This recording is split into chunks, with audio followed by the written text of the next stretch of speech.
Hello, this is Rich Kirkpatrick with rkblog.com. Sometimes it's not practical to read from a screen, so listen to me read my blog posts about the creative process, leadership, and how these intersect with everyday life and faith.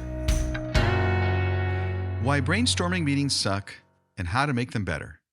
rkblog.com, January 24, 2022. If you want to see eyes roll, tell the team you planned a brainstorming meeting. The hope is to practice innovation, foster teamwork, or prop up low morale. Motives, whether sane or desperate, propel such a meeting to the calendar. The effectiveness of these types of meetings is another story, however. Be honest, they suck. Let me jog your memory. The dreaded "no idea is bad" on the whiteboard turns into 3 people, dominating the meeting while the rest watch the clock, hoping to get to the break room microwave first to warm up the leftovers they brought for lunch. After an hour's work, the whiteboard has the thoughts of these 3 people, and the "no bad ideas" promise fails. Passing objections and restrained snickers frustrate the goal of non-judgmental civility, however. The leader writes lists of ideas on the board, filtering, categorizing, and labeling them in real time, pretending to show no bias. What does this meeting produce? Not much. The first idea might be the worst idea. The greatest risk in the brainstorming approach is in not taking a risk. Uncertainty breeds risk aversion. We become immobile, or even worse, we move too quickly to adopt a less than helpful solution. Our hammer is within reach, so even though the problem isn't to pound a nail into the wall, we grab it and swing, displaying confidence, certainty, and strength. We stick with what we know.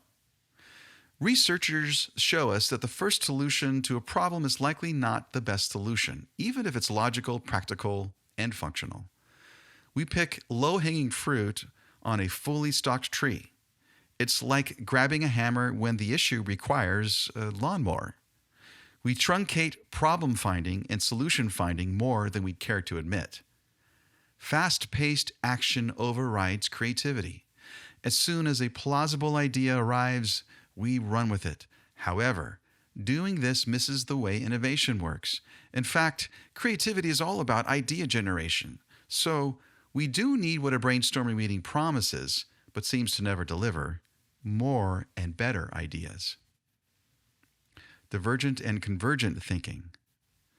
There is a science to solving the brainstorming meeting, thankfully. We operate, basically, with 2 kinds of thinking: divergent thinking and convergent thinking. It's not as simple as right or left thinking, however. Scientists have learned about brain networks that connect various sections of our brains for certain activities. What is important is that divergent and convergent thought are the ones most active in innovation and creativity. Divergent thinking generates ideas through opening your mind, using parts of your brain that smash together bits of information and expressing them with surprising connections. The more we use divergent thinking, the more ideas we create. In fact, not only do we create more ideas, we create better ideas too. As you might guess, the word divergent assumes it's not the normal way of thinking, and you would be right. To make the 20% of divergent thinkers in the population feel better, the term convergent thinking arrived. Convergent thinking happens when we use our brain's executive functions and make the lists and order the chaos into something logical. When we talk about idea generation, convergent thinking actually harms the process. A hallmark of this way of thinking is to find the one best solution rather than many solutions. Convergent thinking filters ideas from many to one, inhibiting the discovery of multiple results. While we need to use this way of thinking to form our weekly schedule or answer multiple choice questions on a test, it doesn't help us uncover breakthroughs. Creativity bridges opposite ways of thought. The secret is that both ways of thinking are equally important, but you can't do them at the same time. If you try, it's like having feet both on the gas and on the brakes. There is a shift we need to undergo, separating how these both work. The shift between them is like a bridge between the magic of divergent imaginative thinking to the science of convergent logical thinking. Convergent thinking solves with order, lists, and spreadsheets, smoothing the turmoil of our personal lives, businesses, and society. The myth is this: Divergent thinking may seem good in theory, but only effective in the rare story of the artist or entrepreneur genius seen on covers of magazines. Yes, 60 to 80% of us need better skills in divergent thought. The hope is that we can grow either way of thinking with the right habits and mindset. One first place to start is in how you organize a brainstorming meeting. How to brainstorm better. Here's a plan. To make your brainstorm meetings not suck, break the meeting into 2 separate teams. One will be divergent, open-minded with the sole purpose of generating multiple ideas.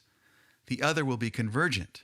The second grouping will then use convergent thinking to categorize, judge, and test the ideas discovered in step 1.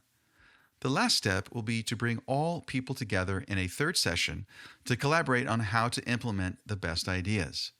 This is like my expression of the creative process I titled Creativity in 3 Steps: the dream, the sandbox, and the story.